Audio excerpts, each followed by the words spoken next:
Bardagulan na sa Senado. Yan ang latest episode ng Senetflix. At kung akala mo yung last episode malala na, hindi. Mas malala pa tong susunod na episode na to. Dahil dito sa episode ng Senetflix talagang bardagulan. May action, may comedy, may drama, the usual. At tinalo niya yung huli niyang episode. At dito sa video na to, pag-uusapan natin kung ano ba talaga nangyari dito sa episode ng Senetflix called Bardagulan na.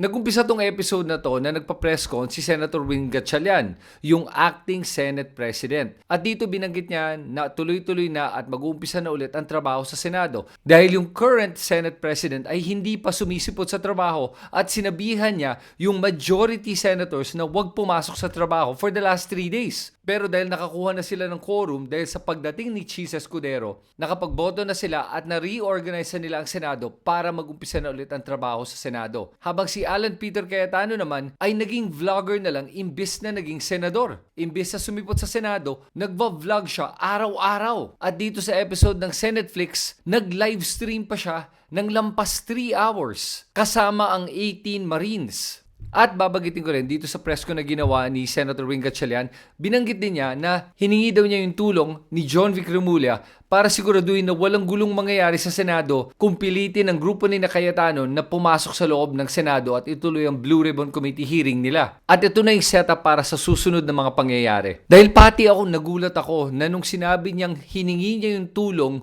ni DILG Secretary John Vic Remulla, ang akala kong mangyayari dito ay magpapadala ng mga pulis, ibabarricade ang Senate para walang makakapasok. Hindi yun ang nangyari. Mismo si John Vic Remulla ay nakatayo sa pinto ng Senado para harangin yung mga tao na sinubukan pumasok sa loob ng Senado. At ang nag-lead nung pagsugod sa Senado ay yung dating action star na si Robin Hood Padilla. Panoorin mo tong pangyayaring to. Sorry. Hey,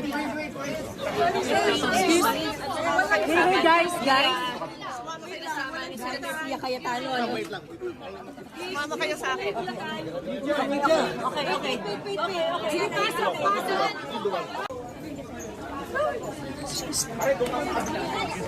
Wait lang po. Wala na rin sila. Tulak mo. Para si Piasin. Mag-ground kami.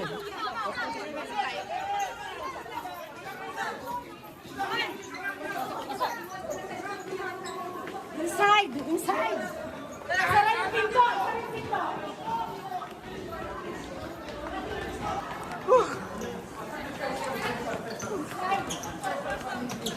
Come on. Sige.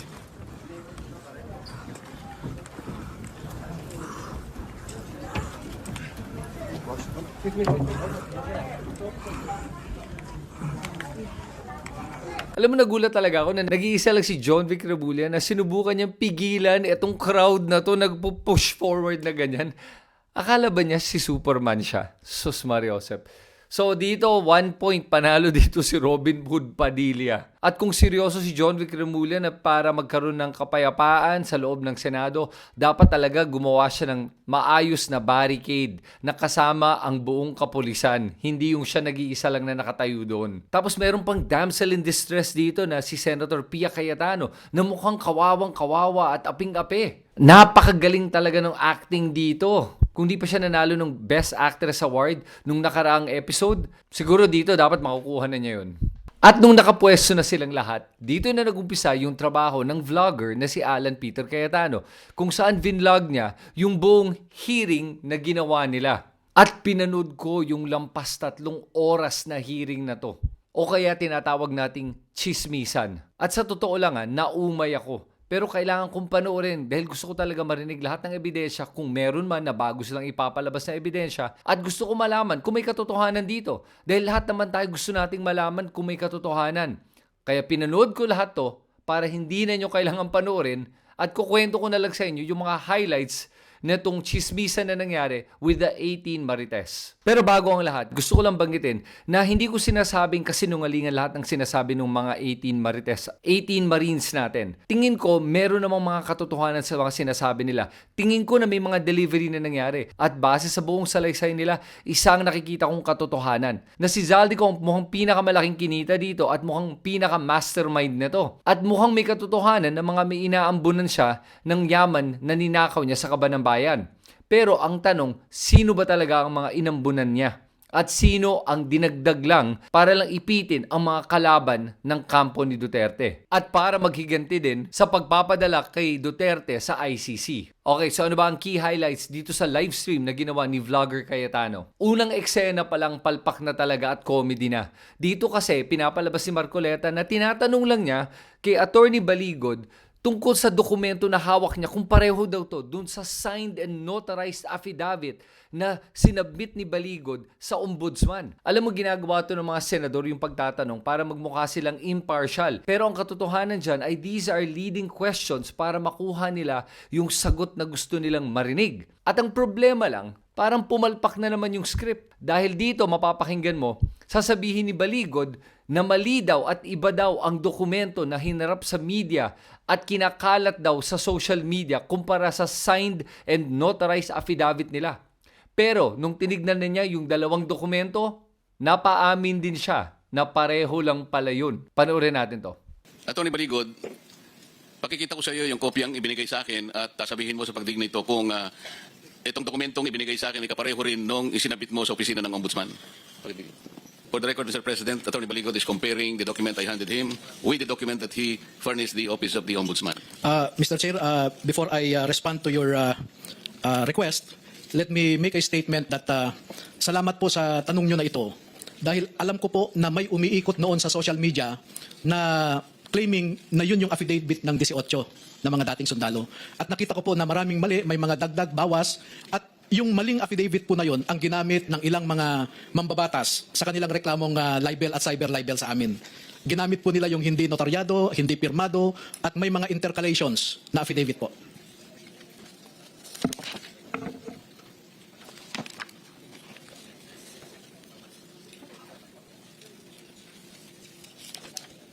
Well, Atty. Baligod, Mr. President, and colleagues, is comparing the document. Let me acknowledge the presence of Atty. Rui Rondain, who voluntarily presented himself before this committee. We might be able to ask him questions later. If he so desires, he will be able to answer it. Thank you.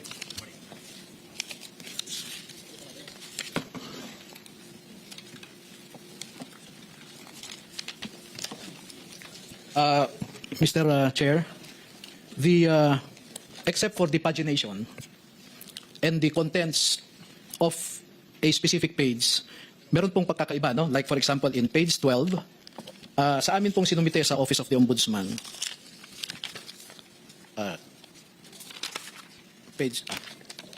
sorry, sir.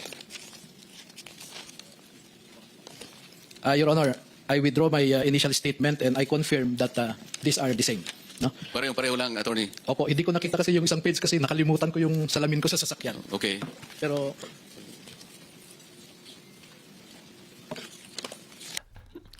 Ay nako, yan ang ibig ko sabihin na comedy eh. Hindi muna niya chinek kung totoo ngang pareho yung mga kumakalat na dokumento doon sa kanyang signed affidavit. Tapos nakita niya nung tinignan niya harap-harapan pareho naman pala. Pambihira talaga, no? Unang eksena pa lang, palpak na talaga itong hearing na to. Okay, tuloy na tayo sa susunod na eksena nila. Bago ni Marcoleta tinanong yon kay Attorney Baligod, dumating si Senator Loren Legarda. At sinabi ni Loren Legarda na nandito daw siya para makinig sa ating mga bayani at sa kanilang mga salaysay. Pero ang nakakaintriga dito, no, babanggitin ko na sa buong 3 oras o lampas 3 oras, ni isang beses, hindi nabanggit yung pangalan ni Loren Legarda na nakalagay sa affidavit nila. Specifically, etong clause na to sa affidavit nila, kung saan sinabi nila, kami, Orbilio, Galapon at iba pa at si Paul Estrada ay nag-deliver kay Senator Loren Legarda noong 2024 ng 2 medium-sized na maleta sa number 40 Cambridge Street, North Forbes Park. Bakit kaya nila hindi binanggit ito? Dahil ba andun si Senator Loren Legarda? At baka dahil kaya nagiging selective justice itong ginagawa nila. Okay, patuloy naman tayo sa mga ibang alegasyon na ngayon ko lang narinig. Sabi na itong isang Marine na kinausap daw siya at niligawan ni General Torre para daw bawiin yung kanyang sinabi at manahimik na lang. Apparently, binigyan daw siya o yung kasamahan niya ng 50,000 pesos at pinapirma daw ng isang dokumento para daw hindi na magsalita. Nakapasalita na po dito si Master Sergeant Orly Gutisa ngayon. Maraming nililigaw sa amin. Ano po? Nililigawan po kami na hindi na po kami magsalita para manahimik na lang po. Una dyan, napatawag kami sa Sino po Rapos. ang lumiligaw sa inyo? Si dating Chief of Staff, Nick Torre po. General Torre po. General Nick Torre. Yes po, Your Honor. Anong klaseng paliligaw naman ang ginawa sa'yo? Siyempre yung naliligaw, kumbaga sa bayang nililigawan, kung ano-ano ang ino-offer, kung minsan may bulaklak, may tsokolate, pinakikita ang kagandahan ng loob, lalaki, para lang maibig mo. Ang klaseng panliligaw ang ginawa niya. Una, Your Honor, kinausap kami na mag-pirma ng affidavit na walang bisa namin yung mga sinasabi ni Orly Gutisa po. Ibig sabihin, pinagagawa kayo ng affidavit na huwag niyong patotohanan. Opo, Your Honor. Yung mga pinagsasabi Opo, Your na Honor. nauna ni Sergeant Gutesa. Opo, Your Honor. Pumayag ba kayo? Katunayan nga, Your Honor, matagal kami nagdebating laway. Simula alas 4 hanggang alas 7. Kaso lang yung apat na kasama ko, napilitan na silang pumirma. Gawa nung naipit na po, baka kami ay mapahamak po sa kanila. Mapahamak pong sarili namin po. Sa mga tweet, hindi siya naliligaw, nananakot siya.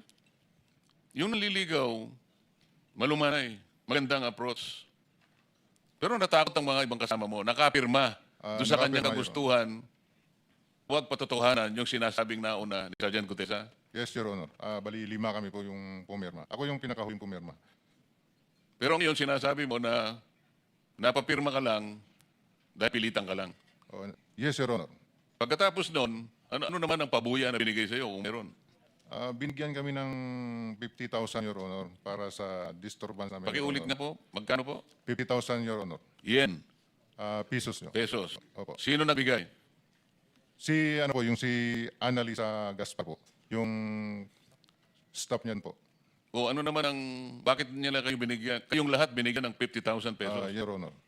Para manahimik Opo, Your at Honor. huwag patibayan ang pinagsasabi ni Sergeant Tesa. Opo, Your Honor. So kung totoo yan, dapat ipakita nila yung pinapirma na dokumento na binabawi nila yung sinasabi nila o kaya umaamin sila na nagsinungaling sila or whatever. Kailangan magpakita sila ng kahit na anong dokumento na may pinirmahan sila. At maganda rin, marinig natin kay General Torre kung totoo ba to o hindi, di ba? Kasi may dalawang panig talaga dito eh. At sa ngayon, di natin alam kung sino nagsabi ng katotohanan. Sunod naman dito, at halos yung buong 3 oras, talagang pinipilit nila yung issue ni Zaldico sa ICC na pinapalabas nila na ang ICC daw ay nakakuha ng pera para daw ipakulong si Duterte. At dito nila pinipilit ulit yung mga sinabi na nila doon sa kanilang press con na nakaraan kung saan nagpapalit na 60 million into $2 million. Tapos nung tinanong kung saan dinala yung pera, binalik naman daw sa bahay ni Zaldico sa Horizons, sa may Shangri-La BGC. Pero sinasabi nila gagamitin daw ito para gastusin daw habang nandito yung mga ICC officials. Eh kung ganun, bakit pinapalit into dollars? Ito yung mga tanong na meron na nga natin nung nakaraan pa na hindi talaga nagme-make sense. At kaya ako sinasabi na mga marites to, mga to, o chismisan to. Dahil nung tinanong kung paano nila alam at sigurado na para sa ICC to, ang sinabi nila ay, sinabi lang daw sa kanila na ibibigay daw yung pera kay Romualdez o para kay Trillanes daw na ibibigay daw sa ICC, panay daw, panay sinabi lang, kung baga hearsay. O kaya mas magandang tawagin na nga natin yan kung ano talaga siya, chismis. Tapos sinabi din ulit nila dito na si Tito Soto daw ay nakatanggap between 40 to 70 million noong 2024. Teka, hindi pa nga siya parte ng Senado noong 2024 eh. Pero ngayon, dinagdag nila, hindi, ginamit daw ito sa kampanya. Yung kampanya is 2025. Ano ba talaga ang kwento nyo? Pero tulad nga ng karamihan ng kanilang salaysay, sinasabi nila na alam nila to dahil yun ang sinabi daw sa kanila. Tapos meron din daw si Erwin Tulfo nakuha. At binanggit din, syempre, lahat ng mga kalaban ni Marcoleta at kalaban ng mga Duterte, sina Franz Castro, sina Arlene Brosas, Raul Manuel, at si Laila de Lima. At ito ang problema sa sinabi na tungkol kay Laila de Lima. Napaamin tuloy yung isa sa mga Marines na baka nagkamali lang. How about yung kay Laila de Lima? Sinong may alam? Si Laila de Lima po, lagi po yun sa townhouse. Ka-meeting po sa boss. Then, patapos po niyan, ganoon din po, may dala-dala na rin po yan. Kuha niyan, Your Honor, Quadcom hearing. Kailangan nating i-clarify muna, no? Kasi yung pagkabanggit nyo kay Congresswoman Laila de Lima, kasama siya sa mga congressmen ng 19 Congress. Hindi pa siya congresswoman noon eh. Bakit siya kasama rito doon sa listahan ninyo sa paragraph 43? Yun po yung, siguro po may lisis po kami dyan. Kasi, Your Honor, Napagkamalan nyo sa congresswoman noong panahon na yon. nung nung panahon na yun, Your Honor, hindi pa po siya kongresista. Pero nung namimit na po kami ni Attorney Baligod, congresswoman na po kasi, kaya na sama po dyan sa mga congressman po. At kahit itong mga Marines na ito, napaamin na talagang nagkamali lang sila kay De Lima. Kaya nakakainis eh. Kaya ang hirap malaman kung ano ba yung katotohanan sa kasinungalingan kung dinadagdagan nyo ang mga katotohanan na meron nyo. Kasi tingin ko meron namang mga iba dyan na totoo. Pero kung nagdadagdag lang kayo ng mga pangalan dahil nangiipit kayo ng mga tao, yan ang problema. Dahil mismo si Marcoleta trying to play it safe, di ba? Sabihin niya, well, kailangan natin itong malaman kung totoo ba to o hindi. Hindi ko sinasabing totoo. Pero ito ang mga pangalan na nabanggit niyo, magaling eh. Yan ang magaling si Marcoleta, di ba? Para magkaroon ng pagdududa ang taong bayan. Yun lang naman ang gusto nila mangyari, alalahanin natin. Ang isa sa mga paboritong tactic ng mga kampo ni na Alan Peter Cayetano ay mambintang na walang kahit na anong pruweba para lang magkaroon ng pagdududa. Yun lang ang gusto nila mangyari. Wala silang pake para patunayan ang mga sinasabi nila. Gusto lang nila magkaroon ng pagdududa. Yun lang yun. Tapos sinama na rin nila dito si Father Flavi, yung pare na tumutulong sa mga pamilya ng biktima ng EJ case, na nakakuha daw ng mga mali-maleta. At ang nakakatawa dito, hindi nakakatuwa, nakakatawa, na yung isang Marine, sinabi nga niya na alam daw niya na meron daw mga bayaran na media dahil si Zaldico mismo, meron daw siyang PR guy na binibigyan ng mga milyon-milyon para daw ibigay sa mga media. Alam daw niya yan, sigurado siya. At ang napatunayan lang niya sa kanyang salaysay ay na si Zaldico ay nagbabayad ng media. Alam mo, hindi ko sinasabi na si Zaldico lang gumagawa nun ha. Maraming mga politiko ang gumagawa nun. Typical yun. Including na rin ang mga kampo ni Duterte, sila nga ang nagpasikat ng troll farms at troll armies. At dito binanggit nga na itong isa sa mga Marines na kahit daw yung confidential funds, ginagamit daw yan. Sino nga bang nagpalaki ng confidential funds? Ha? Di ba si Duterte? Kasi bago si Duterte naging presidente, ang confidential funds ay wala pang 500 million pesos. At ngayon, lumalampas ng 4.5 billion pesos na yan. Dahil po yan kay Duterte at ginamit niya yan para sa kanyang troll farms. So siya ang perfect example ng sinasabi ng Marines na to na nagbabayad para sa PR. Pero hindi media ang ginagamit dito, kundi mga troll armies. Tapos si Cayetano naman ay nag-rant dito na sinasabi niya na nami-misquote daw siya, hindi daw siya naintindihan nung binabanggit niya about you sa EJK at na hindi daw yun ang ibig niya sabihin. At nung nakikinig ako, hilong-hilo na talaga ako, ang dami niyang sinasabi. Parang alam mo, yung mga ganyang pagsasalita talaga ni Alan Peter Cayetano, yung sinasabi ko na nga word salad. Na ang dami niyang binabanggit na kung hindi ka talaga nakikinig, malilito ka talaga. Pero nung pinakinggan ko, sabi ko, saan pupunta itong sinasabi niya? Eventually, hindi ko na nga naintindihan kung ano ba yung punto niya. Na sinabi nga niya, ito lang daw ang punto niya. At lumalabas, ang punto niya ay tingin niya walang kredibilidad ng ICC at na nabayaran ng ICC. Yun lang naman ang gusto niya ipalabas eh. Pero sinasabi din daw niya dito na hindi daw indiscriminate yung pagpatay sa ating mga kababayan. Na hindi naman daw yun EJK dahil nanlaban daw lahat sila. At lahat daw sila ay drug addict. Tapos gusto lang daw niya malaman ng katotohanan at bakit daw hindi nagsasampa ng kaso ang mga biktima dito sa Pilipinas. Kasi nga over 90% ng mga pinatay ay wala man lang police report, Senator Alan Peter Cayetano. At para sabihin mo sa akin na gusto mo talaga malaman ng katotohanan, hindi ako naniniwala sa'yo. Alam mo kung bakit? Ilang beses na sinampal sa mukha mo ang katotohanan at hindi ka pa rin naniniwala at hindi ka pa rin nagigising. Kaya alam ko na wala ka talagang pake para malaman ng katotohanan.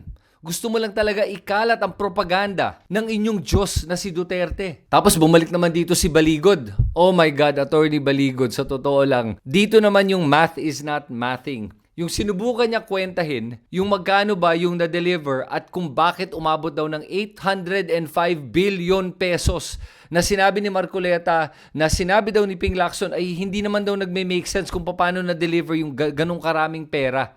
So dito nagmamath si Attorney Baligod. Panoorin natin to. Ang sabi po ng dating chairman ng Blue Ribbon Committee, hindi ka panipaniwala ito. Kasi may sinabi yata ang tentative amount si Attorney Baligod.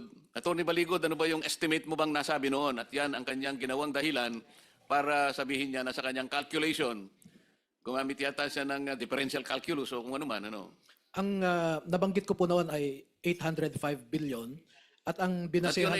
yun ay kanyang pinagdudahan. Alam mo ba kung anong kanyang naging batayan kung bakit hindi ka panipaniwala ang inyong salaysay direkta doon sa pagkakasabi ni Atty. Baligod na 805 billion. Baka naman yung iba pinaniwalaan niya pero hindi talaga siya makapaniwala kahit anong gawin niya.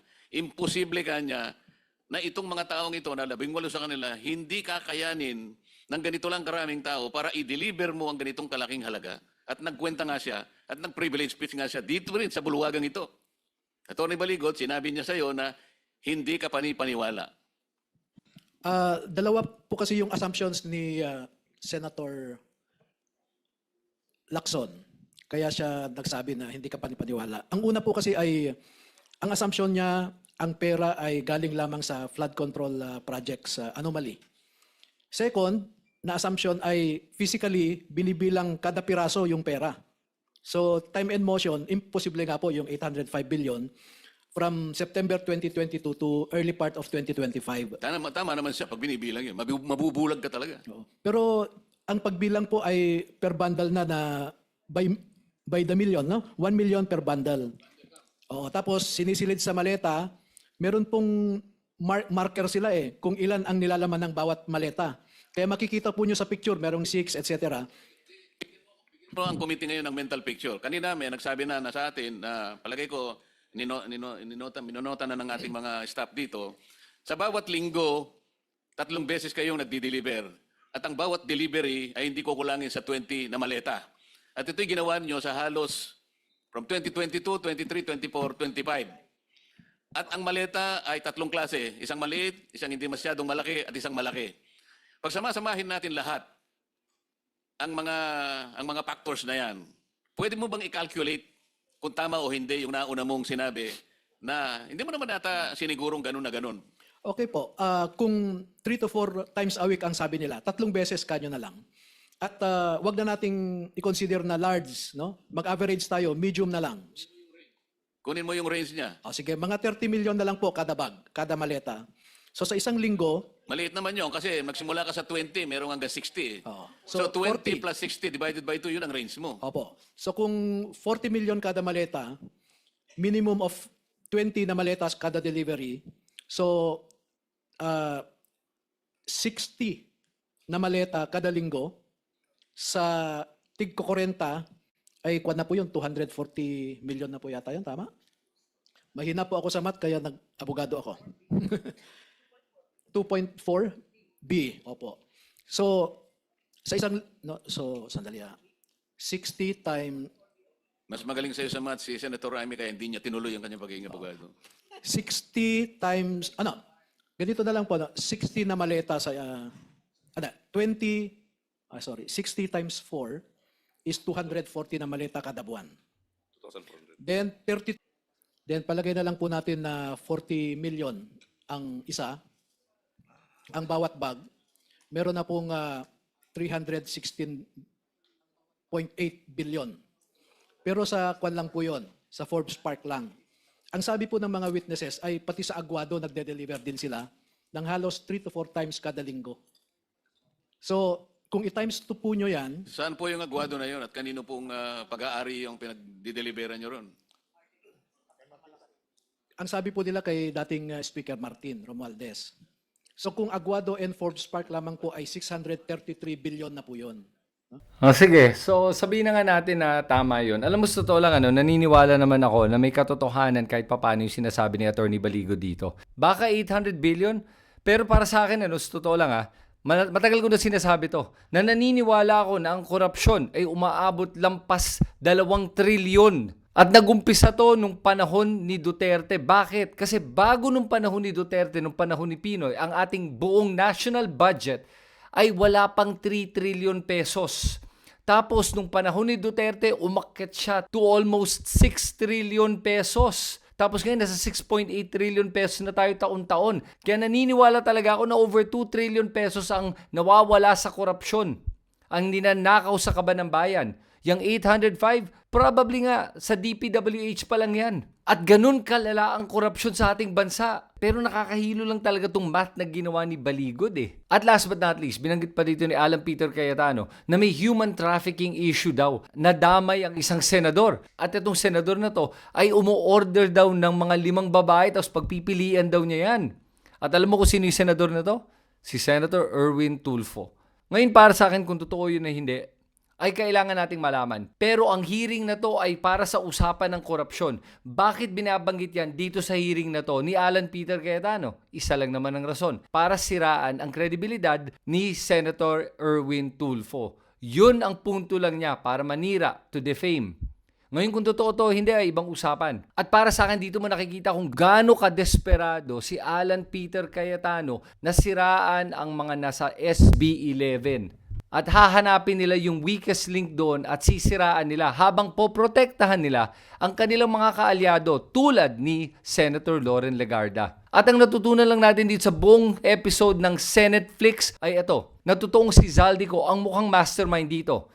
Ngayon, kung nakinabang ba si Romualdez o si BBM o yung mga iba pang tao, pwedeng totoo yun. Kasi mukhang matibay naman yung mga salaysay ng mga iba sa kanila, pero kailangan pa rin magpakita ng corroborative evidence. At nakita din natin dito na talagang mahilig sa teatro at sa drama itong kampo ni Alan Peter Cayetano. At sa dulo nito, alam mo parang sirang plaka lang talaga sila. Parang gumawa sila ng remake nung presko na ginawa ng 18 Marines. At tulad ng halos lahat ng mga remake na napapanood ko, kadalasan halos pareho lang yung remake sa original o kaya paminsan-minsan mas palpak pa.